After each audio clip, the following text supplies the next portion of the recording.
Welcome to my channel. ये BPSC TRE second phase यानी 2.0 के लिए सोशल साइंस की तैयारी जो भी कर रहे हैं, खास करके माध्यमिक शिक्षक के लिए जो भी सोशल साइंस का तैयारी कर रहे हैं, आपके लिए मैं चैप्टर वाइज सारे के सारे प्रश्न प्रस्तुत कर रहा हूं। निश्चित रूप से ये आपके लिए वरदान साबित होगा, आपका लाइफ सेट होगा। सोशल साइंस जैसा कि आपको पता है कि सबसे ज़्यादा भीड़ भाड़ वाला सब्जेक्ट है। इस बार आप खुद देखे होंगे 77 कट ऑफ गया, जो कि जैसे तैसे एग्जाम लिया गया, फर्स्ट अटेम्प्ट लिया गया, फिर भी 77। जब अब तो सेकेंड जो होगा बीपीएससी, ये क्या है, एक प्लानिंग के तहत होगा, तो इसमें तैयारी और भी लोग अच्छे से करेंगे। इसलिए आप भी अच्छे से तैयारी कीजिए, टॉपिक वाइज तैयारी कीजिए, ये आपके लिए बेनिफिशियल होगा। मैं कल हिस्ट्री का एक टॉपिक दिया था, राष्ट्रवाद से संबंधित, यूरोप का राष्ट्रवाद। आज मैं आप लोगों को भूगोल का एक टॉपिक, जैसा कि आपको पता है कि सब्जेक्ट कॉम्बिनेशन होता है, यदि हिस्ट्री या ज्योग्राफी में से कोई एक सब्जेक्ट आपको लेना अनिवार्य है, और अगर आप हिस्ट्री ज्योग्राफी दोनों लेते हैं तो भी ठीक है, या हिस्ट्री के साथ इकोनॉमिक्स, हिस्ट्री के साथ पॉलिटी, ज्योग्राफी के साथ पॉलिटी, ज्योग्राफी के साथ इकोनॉमिक्स, इस तरह से ये जो है ये आपका सब्जेक्ट कॉम्बिनेशन होता है। आप अपने कॉम्बिनेशन के हिसाब से जरूर वीडियो देखिएगा। मैं history, civics, polity, history, civics, economics, ये तमाम चीज़ों का, तमाम सब्जेक्ट्स का जो है मैं आपके समक्ष प्रस्तुत करूंगा, आप जरूर देखिएगा दोस्तों। चलिए स्टार्ट करते हैं। भारत संसाधन एवं उपयोग, ये क्लास 10th का ज्योग्राफी का पहला चैप्टर है। मैं बता दूं 9th क्लास का भी इसी तरह मैं चैप्टर वाइज आपके समक्ष प्रस्तुत करूंगा। चलिए देखिएगा, भारत में ऊर्जा का प्रमुख स्रोत कौन सा है? राइट आंसर हो जाएगा। मैं सिर्फ राइट आंसर ही बोलूंगा, इसलिए कि समय बचे आपका, कम समय में अधिक प्रश्न को कर पाएं। भारत में ऊर्जा का प्रमुख स्रोत क्या है? तो राइट आंसर हो जाएगा कोयला। भारत में सर्वप्रथम जल विद्युत गृह की स्थापना कहाँ पे की गई थी? तो राइट आंसर हो जाएगा कर्नाटक। उसके बाद देखिएगा तीसरा नंबर का सवाल, इसमें कह रहा है भारत में विद्युत की सबसे अधिक खपत किस में होती है? राइट आंसर हो जाएगा उद्योगों में होती है। भारत में खनिज तेल का वार्षिक उत्पादन कितना होता है? तो 3 करोड़ टन, राइट आंसर होगा। उसके बाद देखिएगा भारत के किस स्थान पर पहला परमाणु ऊर्जा केंद्र स्थापित किया गया था? तो राइट आंसर हो जाएगा तारापुर। भारत में घड़ियाल प्रजनन केंद्र कहाँ पे स्थित है? इसका राइट आंसर हो जाएगा मुरैना, मध्य प्रदेश के अंदर है। उसके बाद देखिएगा भारत में भूदान के लिए रक्तहीन क्रांति की शुरुआत किसने किया था? राइट आंसर हो जाएगा विनोबा भावे। आपको प्रत्येक सेट में 40 कम से कम प्रश्न दिया जाएगा, आप इसे जरूर देखिएगा दोस्तों। निश्चित सफलता के लिए आप जरूर देखिएगा। भारत का प्रथम तेल शोधक कारखाना कहाँ स्थापित है? तो राइट आंसर हो जाएगा दिग्बोई, जो कि असम के अंदर है। भारत के किस राज्य में वनाच्छादित भूभाग का क्षेत्र सबसे अधिक है? राइट आंसर हो जाएगा मध्य प्रदेश। और यदि आपको परसेंटेज में पूछा जाए तो मिजोरम राइट आंसर होगा। भारतीय संविधान की धारा 51A(G) का संबंध किससे है? तो राइट आंसर होगा वन्य जीव और वनस्पतियों का संरक्षण से है। उसके बाद पवन ऊर्जा निम्नलिखित में से कौन सा संसाधन है? राइट आंसर होगा नवीकरणीय संसाधन है। निम्नलिखित में से किस मिट्टी को रेगूर मिट्टी कहा जाता है? राइट आंसर होगा काली मिट्टी। काली मिट्टी को रेगूर मिट्टी के नाम से भी जाना जाता है, इसका अन्य नाम भी कपासी मिट्टी है। हीराकुंड परियोजना किस नदी पर है? राइट आंसर होगा महानदी, जो कि ओडिशा के अंदर है। और भारत में कोयले का सर्वप्रमुख उत्पादक राज्य कौन सा है? राइट आंसर होगा झारखंड।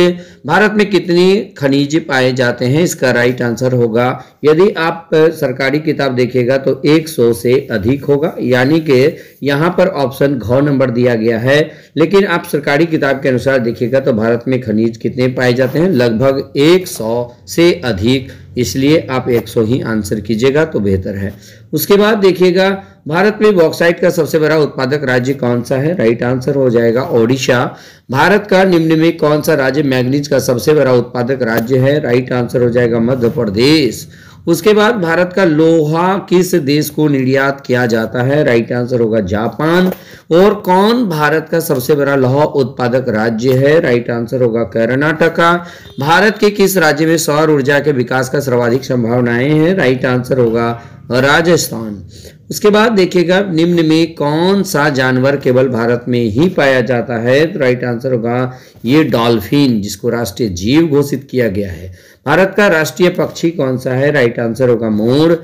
उसके बाद देखिए भारत में सफेद बाघ के लिए प्रजनन केंद्र किस राज्य में स्थापित किया गया है, राइट आंसर होगा ओडिशा के अंदर।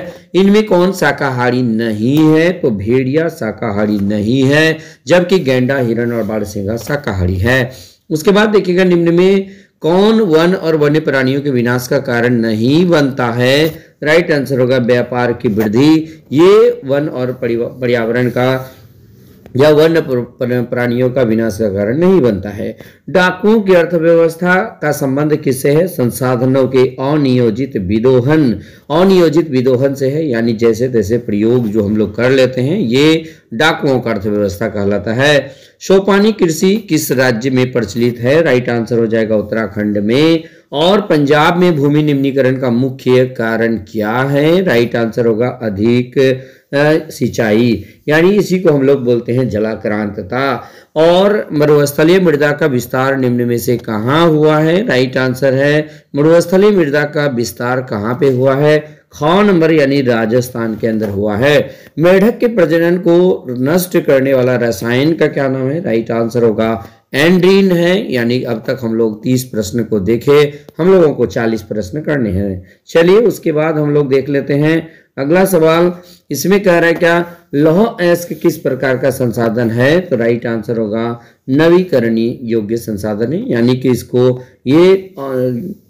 ये है लौह अयस्क किस प्रकार का संसाधन है, अनवीकरणीय होगा दोस्तों। लौह अयस्क क्या है, एक बार भंडार समाप्त हो जाने के बाद दोबारा इसकी आपूर्ति संभव नहीं है, इसलिए अनवीकरणीय यानी नवीकरण नहीं किया जा सकता। इसका राइट आंसर हो जाएगा घ नंबर, ठीक है।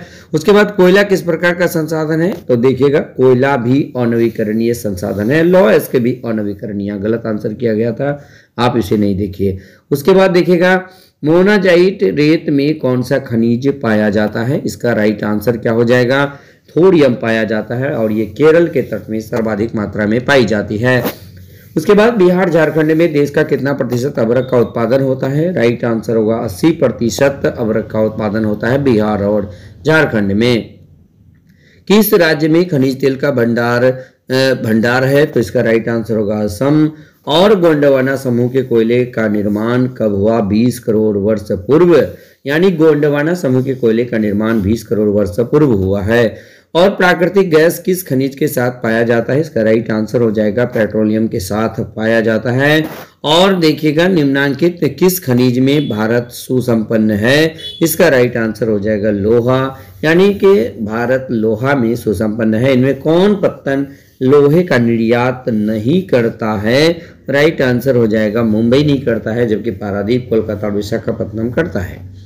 उसके बाद देखिएगा अगला नंबर यानी आज का लास्ट सवाल है, इसका क्या होगा, इनमें कौन खनिज मैग्नीज का महत्वपूर्ण उत्पादक नहीं है, राइट आंसर हो जाएगा तमिलनाडु। यानी कि आप ये देख रहे हैं कि मात्र 8 से 9 मिनट में आप 40 प्रश्न आज ज्योग्राफी के कर पाए हैं, और ये खास करके बीपीएससी का जो द्वितीय चरण परीक्षा है सोशल साइंस 9-10 के लिए वरदान साबित होने वाला है, इसलिए कि मैं आपको टॉपिक वाइज करा रहा हूँ। और खासकर जो मैट्रिक के एग्जामिनी हैं, मैट्रिक के परीक्षार्थी हैं, और ये उनके लिए भी ये बहुत ही महत्वपूर्ण होगा दोस्तों, वो भी इसका रिवीजन करना बिल्कुल ना भूलें। तो बस आज के वीडियो में इतना ही, धन्यवाद।